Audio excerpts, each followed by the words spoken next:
Welcome to the Breaking Average podcast, the podcast designed to challenge you to break the mold that average has on the world. Each episode offers insights directly from those who choose to break average every day. Now for the latest insights, here are your hosts, Paul Gustafson and Barry Smith. Welcome to the Breaking Average podcast. I'm Paul Gustafson, and joining me is my good friend, Barry Smith. Barry, how you doing, man? I'm doing outstanding, my friend. Always good to be on here with you.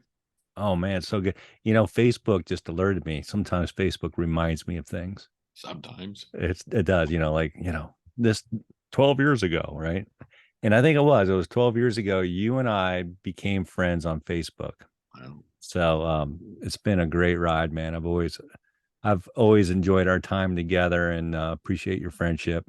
And you mean the world to me. Thank you for joining me for another episode of this. I just love these conversations because, we kind of go in with an idea of what we want to talk about, but it is a fresh conversation. This is like sitting next to each other with a cup of coffee. Right. In my case, it's a bottle of water, but, we're having a good conversation. So appreciate you. Yeah, well, we got to get a little Forrest Gump mixed in, and it's just kind of the way we roll. But no, right back at you, man. My wife actually shared that photo and that memory with me just the other day here, and man, what a 12 years it's been. A lot of adventure in there, my friend, and always right there by my side. I appreciate you. Yeah, man. Yep.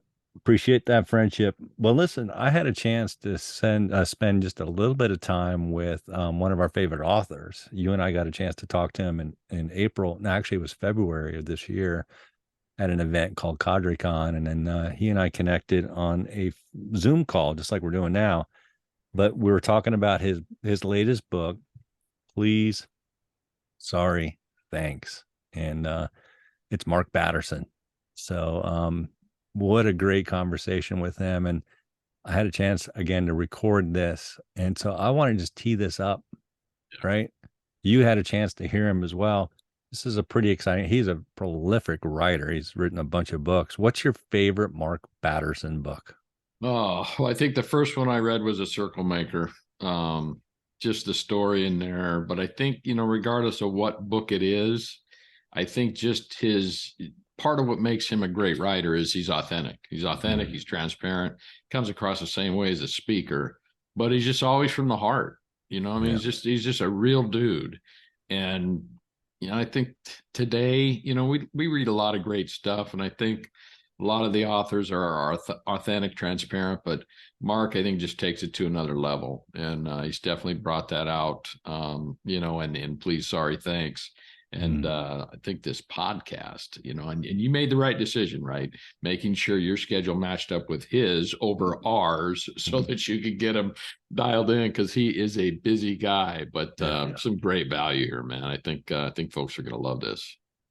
Yeah, it was so good. So we're just going to roll the tape, guys. Enjoy this short 20-minute interview that we have with Mark Batterson.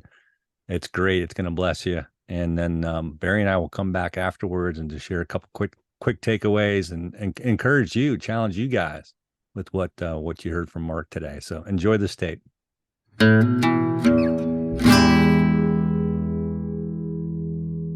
All right. I am so excited. I'm here with Mark Batterson. He's written 24 books, and I've got him here right now. Mark, I am so honored to be with you. How are you doing, my friend? Well, doing good, Paul. It's always a joy to hang out, whether it's in person or via Zoom or podcast. And I love your spirit, love your outlook on life, love the way that you lead. And so fun to have a conversation. Yeah, it's great. And I love, I had a chance to be in your space a few months ago at the Capitol Turnaround. Beautiful place. And I just love that. And you're camped out there right now. You're not above Ebenezer's anymore, are you? I am not. 16 years I officed right above our coffee house on Capitol Hill. Yeah. And it was great. I was never more than 10 seconds from caffeine, but I won't trade the new digs. We have a city block 100,000 square feet that we are developing, not just as a church campus, but as a multi-use space where you can eat and work and play and pray. And it's been a fun endeavor. Yeah.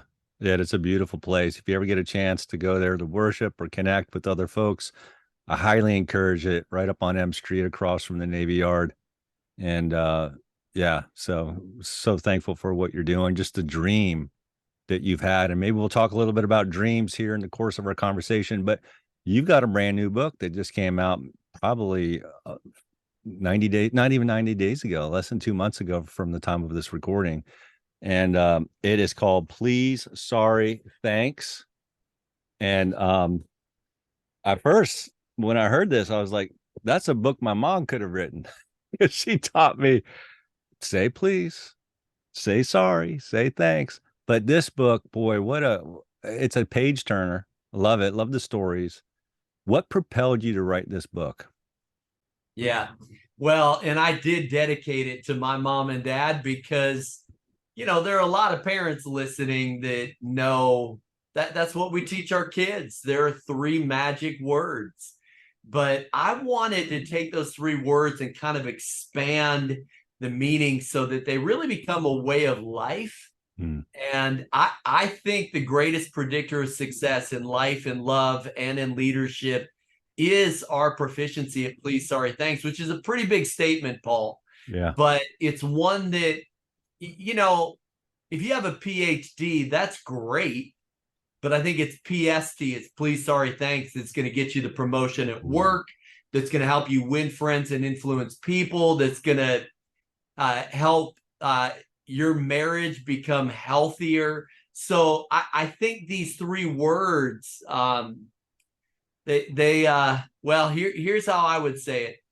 Nothing opens doors like please, nothing mends fences like sorry, and nothing builds bridges like thanks. Those 3 words make a huge difference. And if you're good at those 3 words, you really are good to go. Like, I'm not worried about, things are going to take care of themselves if you're good at those 3 things. Yeah, it's pretty powerful. I love how you open it up with an 11-word phrase that's got, I think, five letters or an A. And I'm like, whoa, that's a crazy word. All I could think of was Steve Miller Band playing in the background. But there it was, abracadabra. And I love that. And I love the thought about it. And you just shared just the impact that we can have if we're sincere with those words, right? When we're not sincere with please, sorry, or thank you, it's not going to open any doors for us at all. But when we're genuine with it, and I want you to unpack that a little bit more in terms of how we can apply those things. But it's a great book because, guys, if you're watching, I would run out right now, go grab this book if you can. It's a leadership book. It's a life book. And it's a book that's going to give you new revelation, I think. I really believe, for me at least, as I read through it, I was like, wow, I needed to see that. I needed to get that sense of awareness. So I appreciate you writing it. You talk about the power of words. And certainly we've got 3 here that we're going to leverage, but why do words matter so much? Yeah. Well, the constructive conception of language would argue that our words don't just represent the world objectively, our words create the world subjectively. And so King Solomon said the power of life and death is in the tongue. Our words can create worlds of hurt. Our words can create worlds of healing. Essentially, if you want to change the world, you have to change your words. And, we know this, but I think sometimes we overlook how important it is, even the words that we choose, even the tone that we take.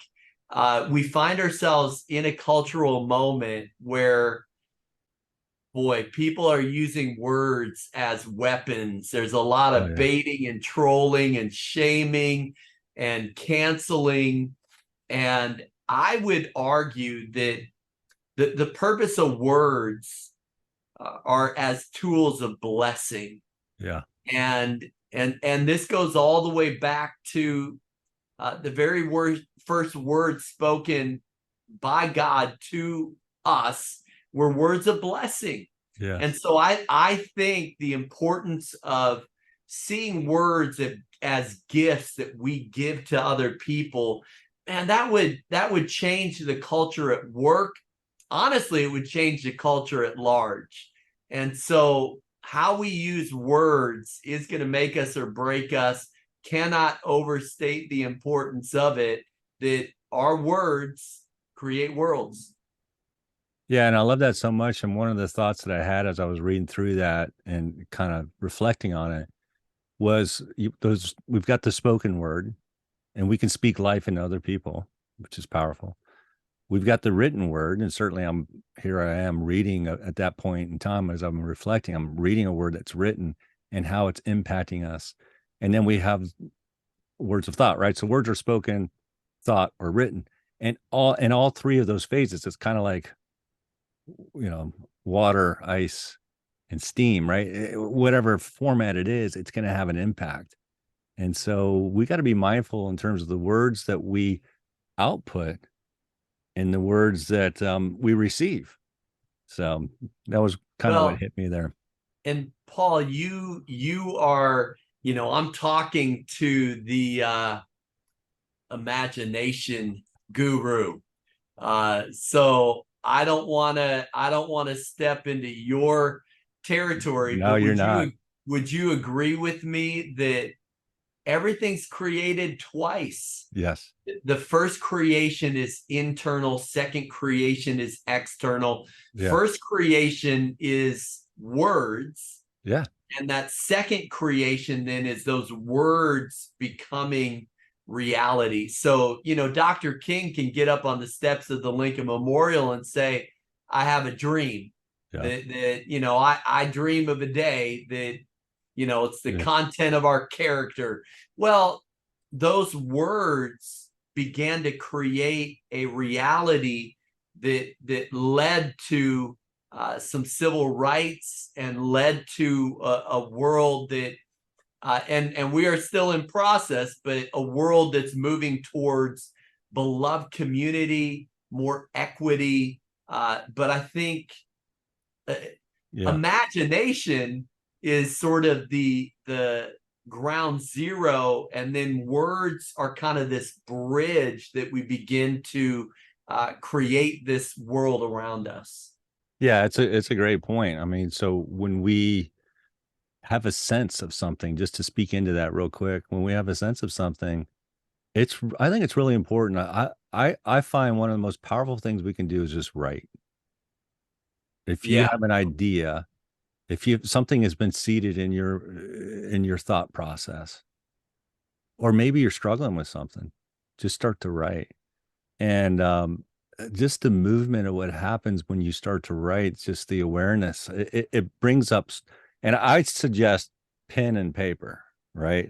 Not keyboard, because you're just going to want to grammatically change it or use ChatGPT to try to create something. No, you got something more powerful than ChatGPT. Just write it out. So I mean, that's something you do, right? Often? It is. So I mean, I write books on my keyboard because longhand would take too long. But I journal. I journal longhand, and so my gratitude journal is handwritten. My dream journal is a handwritten, and so it's probably a both and. Yeah, I would agree. Like, certainly you can't write a book by just handwriting it out, but you can just try to wrestle through some of the challenges that you might be going through by taking time to write. And it's pretty powerful. So, so let's dive in. So the three of these words that, like I said earlier, mom and dad taught us these words. And so I would imagine that some folks are going to say, well, I know what please and sorry and thank you means and all that. But again, you unpack this in a way that I feel like gives new gives us new tracks to leverage and use this, to understand why it's important, understand how to use it. So let's get into the how a little bit, and starting with that first word, please. Why does this word matter, and how can we use it effectively? Yeah. Well, I think these words are only as effective as they are authentic. Yeah. So my objective in writing the book is to talk about the psychology of please, but then Paul, you're going to put your fingerprint on it in a way that's different than my fingerprint. Yeah. And so it has to become an authentic expression. So there are so many different ways to do this, but I'll maybe give a couple of examples. Whenever I go anywhere to speak, I almost always go and I gift a copy of a book I've written, and I'll get up and say, "Wise men come bearing gifts," and I'm having a little bit of fun because it was probably a decade ago that someone walked into my office. It wasn't my birthday, it wasn't a holiday, and they gave me a gift, and I was so taken back by it. And they literally said, "Wise men come bearing gifts." And I'm like, I'm gonna beg, borrow, and steal that. Yeah. And so there are ways of meeting people. There are ways of leveling the playing field. And please is one of those things. No one wants to be told what to do. I think great leaders have a way of making people think it was their idea and giving ownership. And so there are lots of ways to personalize your please, sorry, and thanks. I might give one other example if that's okay. Yeah, please. No, Part of what I'm trying to do is just think outside the box. Yeah. So, as a pastor, I end up interfacing quite a bit with people who are going through a season of grieving. Yeah. And, I can just say, "I'm so sorry," or I can say, "I'm praying for you." And those things are meaningful. But one thing that I've started to do is give people a tear catcher, an actual tear catcher that dates back thousands of years. It's this idea that those who were grieving used to capture their tears in a bottle. And there's a beautiful Bible verse that says that God literally collects our tears in his bottle. And they would put a stopper into that tear catcher that would allow the tears to evaporate, kind of symbolizing that grieving is for a season. And so I can just say to someone, "I'm sorry," or "I'm praying for you." But you know what I found? When I give them a tear catcher and say, "Hey, I'm crying with you, and I just want you to know that you matter to God, you matter to me. And, let this just symbolize that this is a season and we're going to get to the other side of it together. But grieving is as unique as your fingerprint." Like when I go the extra mile like that, it's not a word anymore. Yeah. It's not just me saying sorry. Now it's an action that people know I've actually put a little bit of time, thought, and effort into figuring out how to help carry other people's burden. So I think the point is, how do we signature our sorry? How do we thumbprint our thanks? How do we make it an expression of who we are? Yeah, I love that too, because as you're sharing that, just the gift element alone, there's a physical action to please that goes beyond words. And it's really asking permission. The word please, I mean, you're essentially saying, "Hey, do I have permission?" We wouldn't say that word necessarily, but we're asking and requesting permission to speak into somebody, to share something, to give something, offer something. And there's nothing greater than that, I think, than to be able to have that connection and that communion and that breaking of bread with somebody. And that's part of that that physical act of stepping into it. So that's sort of the imagery that comes in my mind is like, wow, please is beyond just the words that we say. And that tear, I'm not familiar with the tear catcher, so that's pretty cool. So I like that. Yeah. I like Yeah. that. What's the And response you get when you give that tear catcher? oh, usually tears. Yeah. And, because it's meaningful. And yeah. I explain it though, Paul. I explain what it is because not everybody knows what it is, that this is kind of an ancient form of grieving, that they would literally capture their tears, and the more you cry, the more meaningful that person was to you. And it, Charles Spurgeon said that tears are liquid prayers. And Wow. so it's kind of a way of saying that it's okay. It's Yeah, okay to grieve. it is. You have permission. You have permission to cry. Tear ducts are part of the way that God has designed us. And so, that's just something that I've started doing, that I want my please, sorry, and thanks to be more than just words. Yeah, And that tear catcher is one way to do it. that's powerful. There's a lot to unpack in this book, and I know we have a few minutes here. I'm just going to ask a few more questions. One, you talk about legacy, and I love this comment you make on legacy. We've been kicking it around with my men's group. You share that legacy is not what you accomplish, it's what others accomplish because of you. And I immediately thought of my dad, but I want you to just share, just take a minute just to unpack this whole legacy thing, because it felt like that was a core element of what you were trying to share in this book. So Yeah, I talk to me think about that. in some ways, Paul, it feels like we've lost our intergenerational mindset. We think right here, right now. God is thinking nations and generations. We think that what God does for us is for us, Yeah. but it's never just for us. He's the God of Abraham, Isaac, and Jacob. So it's always for the third and fourth generation. So I'm someone that is always saying, we drink from wells we did not dig. And so we stand on the shoulders of those who have made sacrifices for us. And so to me, legacy is not what you accomplish, it's what others accomplish because of you. Success is succession, and it changes the game a little bit.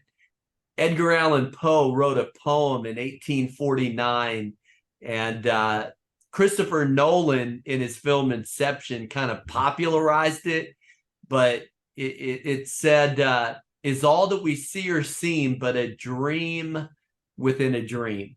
And I would argue that all of us are born into someone else's story. And then the story doesn't end with us. Why? Because it's not about us. There is a meta narrative. There is a larger story, a bigger story, a better story that God is writing. And by the way, if you want to change your life, you have to change your story. And so I think understanding the stories that we tell ourselves are so critical. All of us live from story. We live from metaphor. And I'm rabbit trailing a little bit, but I think there's something there for us to kind of grab hold of, that pretty important, the stories that we tell ourselves. And John Quincy Adams said that whoever tells the best story wins, which I kind of like. It challenges me as a storyteller. Well, and just to kind of go full circle. And by the way, talking about full circle, I love how you take this whole book all the way around. So I'm just encouraging everybody, grab a copy of this book. We're just scratching the surface in terms of some of the elements in this book, but I love how you go full circle. And this element of dream, right? We talked about a dream. When you share a dream, there's something powerful from a mentorship standpoint. The best mentors, and I've been reading, we were talking about how we're sheepdogs and how we can shepherd others within my men's group. And when we share that dream, we're creating that invitation to be able to allow that person to step into it. And we're moving from success to significance. You know what John, Maxwell says about that. Once you taste significance, success is never enough, right? What what's key here is not our success, is doing something significant in the lives of other people. That's legacy. And so these, these core 3 words, it's more than just these 3 words. It's a lifestyle. It's a mindset. It's how we lead. I wanted to ask you about sorry, because sometimes people overuse that word. And certainly thank you is probably the most powerful 2 words we could ever say. That attitude of gratitude. So knowing, we just got a minute left, but those 2 are still on the table here. Any last minute thoughts that you want to share with anybody, just to encourage them to step forward with this, and knowing that, there's some practical things that you can do to make an impact, and understanding the value of making that significance in other people's lives. Yeah. I mean, the word sorry is probably the hardest of the 3, but if anyone's listening who's married, you might as well get good at it, because you're going to be saying it a lot. So I'll let the science of sorry, you can dig into that in the book. I might just say this about thanks, that, Paul, I have a mentor who said what's happening is not really what's going on. And the truth is, we're on a planet that's spinning at 1,000 miles per hour. We do one merry-go-round every single day. And that very same planet is speeding through space at 67,000 miles per hour. So even on a day when you didn't get much done, you did travel 1.6 million miles through space. That's true. Now, I know people who would say, I've never experienced a miracle. With all due respect, you have never not. Albert Einstein said there are only 2 ways to live your life. One is as if nothing is a miracle, and the other as if everything is. And I fall into that second camp. I think everything's a miracle. I think you are a miracle. And so when I say thanks, I think it's about just growing in gratitude for this incredible gift called life. And, it goes pretty quick. We blink, and all of us get about 1 year older every year, last time I checked. I think that's true. But what a gift life is. And so I think cultivating that theology of thanks is pretty critical as well. Yeah. And you make an impactful statement in the final chapter where you're talking about a book that you and I love, and it's don't let the enemy have a seat at your table. And you share this one, you make several comments about how when we let that enemy sit at the table, and the very last one really grabbed a hold of me and a bunch of other folks. And it was, if you fail to give thanks, you're giving the enemy a seat at your table. Ooh, and I needed to hear that. And it's just a realization that we've got something. How awesome is it to give gratitude and share thanks? And even in those prayers that we have, to give thanks in that moment as we're praying for what we're going to receive. So pretty powerful. And Paul, this is probably a good spot to land just on a very practical application. Not only do I keep a gratitude journal, not only does my wife keep a gratitude journal, but once a week we share our gratitudes with each other. Wow. And what happens then is you double down on thanks, you double down on joy, and you get to experience it all over again. So that daily ritual of writing down gratitudes and that weekly ritual of sharing them with each other is pretty critical when it comes to our marriage, and something that I would highly recommend. I love that. That's a great thing to do. There's always something to be thankful for. Share those things, guys. Share it. Pastor Mark, thank you so much for your time, just spending time with me for a few minutes. And I love this, and I can't wait for everybody to kind of hear this, share this, and jump in and dive into this book. So appreciate you. And I know you got other books coming in you, but this one is a good one. So well done. Well done. Thank you, Paul. Yep. Always a joy, and hope the book is a blessing to everybody who gets a chance to get it. Great. Thanks again. Thank you.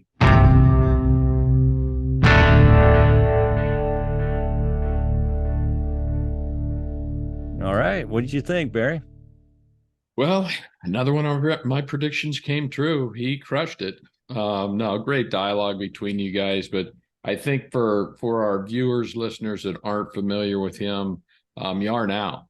I mean, he just brings it, and I think he's just some great wisdom, and they're always the experience based knowledge, and he's a master. He's a master like John Maxwell. Connecting with story and just making it real. And I think it applies to everyone, even whether you're faith-based or not, he's just a guy who is real. And he takes some of those ideas, and I think they can help anybody. Yeah, I love that. He is. I've met lots of pastors in my lifetime, and let's be honest, there's some pastors who there's two sides to them, right? Yeah. There's the pulpit side, the public facing side, and then there's the pastor behind the scenes. And I'm not saying the pastors behind the scenes are bad. I'm not putting them in that, but they're just different. Yeah. Mark is the same. It doesn't matter whether he's preaching to 10,000 people or he's just talking to you one-on-one. Yeah. He's real and he's genuine. And what I like about it, he's so non-judgmental in conversations.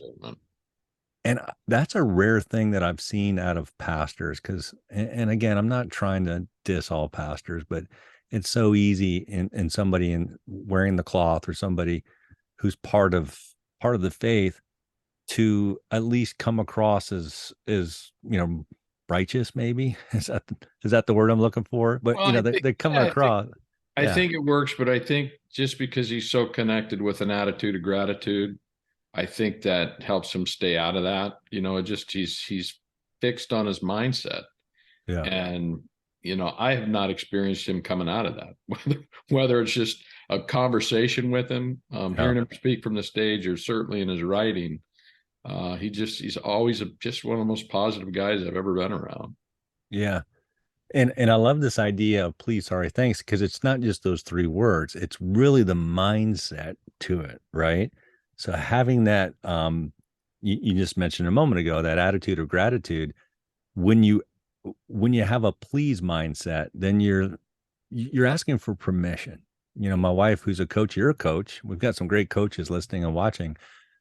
I love the permission question sometimes, right? Because when you coach, you're going to ask a question. And sometimes you want to offer information, but that's not always good either. So what do you do? Well, my wife, and I noticed this too, with Mark and you, sometimes you just got to ask permission. Hey, do I have permission to share something here? Or can I share an insight for you? Something of that sort where you're asking permission, which is given this attitude of please. And it's just kind of reflective of the language and the speak that like a person like Mark Batterson has. And I think it's something that we can all pick up like, wow, wait a minute. That's a good quality to have. And the sorry phrase where he talks about it, and we didn't get too deep, obviously, with the interview. Things were kind of going along. We had a hard stop. We didn't get into it too deep, but we talked a little bit before and after the recording. We're sorry sometimes is something that's overused, but it's not used enough more often than not, right? We don't want to apologize. We don't want to say maybe we should be sorry, and so that we can all move on and move forward. Otherwise, we're harboring something that happened in the past, and that past could be easily forgiven and forgotten if we just say, you know what, you're right. Sorry about that. My bad. Please forgive me. I'll learn from that. Let's move on this. And then actually learning from it and adjusting our sail. Right. So, but one of the things I like to say, you've heard me say before, is you got to let go of the past to embrace the future. I didn't say forget it. We can't do that, but we definitely got to let go. And a lot of the time, part of the letting go process includes an I'm sorry in there. And again, this is where Mark comes from. Just that gratitude. And what do we do? What are the options to make things better? Yeah. And here's a cool little thought about sorry. Sometimes we're thinking, okay, we use sorry in our conversations with other people, but maybe sometimes we need to use sorry for ourselves. In other words, because of what you just shared, right? There's something that we may regret, like, I wish I hadn't done that. And we beat ourselves up. Well, maybe if we just say, you know what? I'm sorry I did that, but life goes on. Yeah. I got to step forward. I can't go back in time. I don't have a DeLorean to visit the past and change it, but I can go forward. So I'm just going to apologize to myself. Sorry I did that, but I'll learn from it. Because when we use the phrase sorry, that's usually a mark of a lesson to learn. Yep. Sometimes you win, sometimes you learn. Yeah. And then we can move on. That sorry becomes something that we can build on, and we're better people. There you go. And then this please, sorry, thanks, the thanks part. I just love that. It was a great conversation. I wish we had more time to get into it, but just the power of having that thankful heart, that gratitude. And, you talked about growing in gratitude. Let's live this life. Every day is a miracle. So pretty powerful. Yeah, I love that spin on it. I'll go ahead and jump in with his camp. Every day, everything's a miracle. Why not? Yeah, why not? So let's give everybody a tip and challenge just based on what they heard today and maybe some of the thoughts that you and I have already reflected. What's a tip or challenge that you want to share with everybody? Well, I think for me, it goes right back to kind of what I said, at the front end, and it's just have that attitude of gratitude, and always challenge yourself, right? If there's a challenge, how do you make things better? How do you make any situation we walk into, we can throw gas on it or we can throw water on it, right? And so Yeah. what are you going to do? What are you going to do to make it better? And I think if we can kind of live in that space, and I know sometimes it's hard because by nature we like to react, right, instead of respond. Yeah. But I think if we can just, start developing that mental muscle to just go, whoa, time out. What can I do to make this situation better?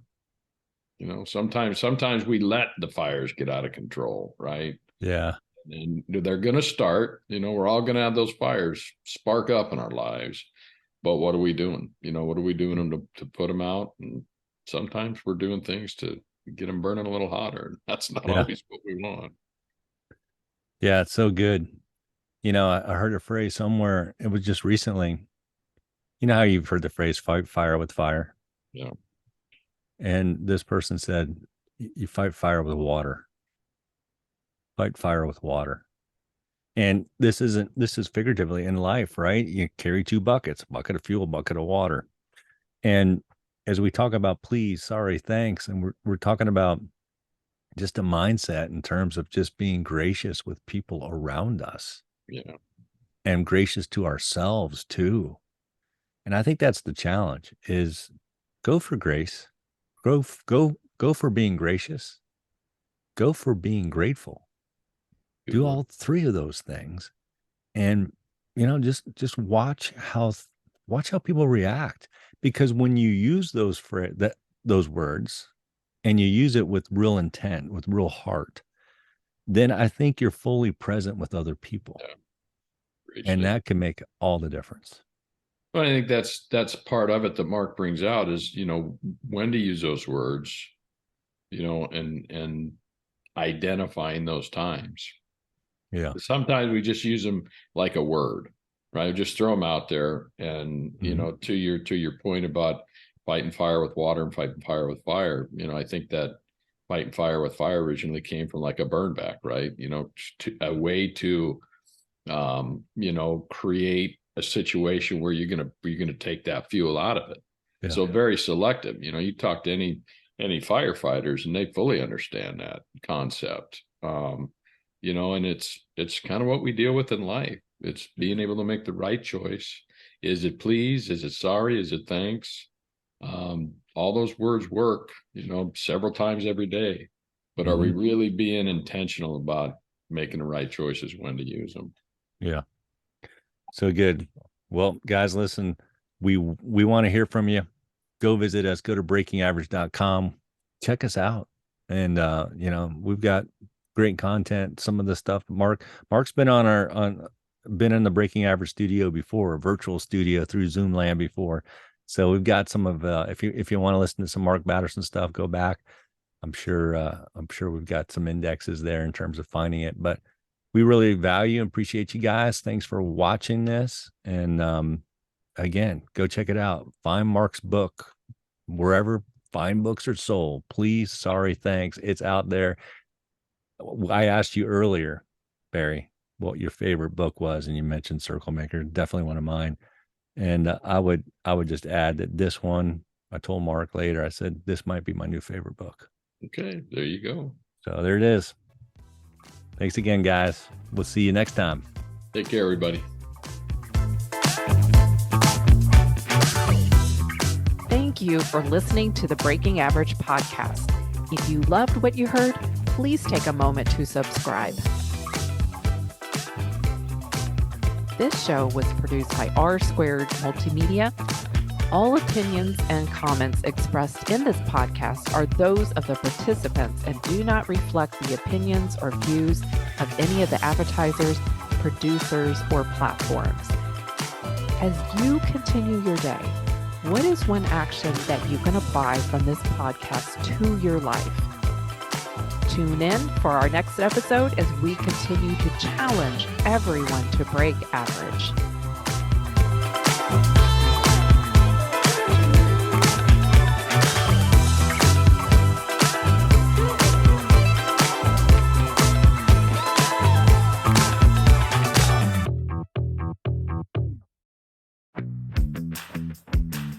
All right. Sweet. Good job, man. I'm sorry I took you over 3 minutes, 4 minutes. No, we're fine. I've got to jump into one more meeting, and then my day is Yeah. well, then we have House of Prayer on Thursday night. Oh, so, there you go, man.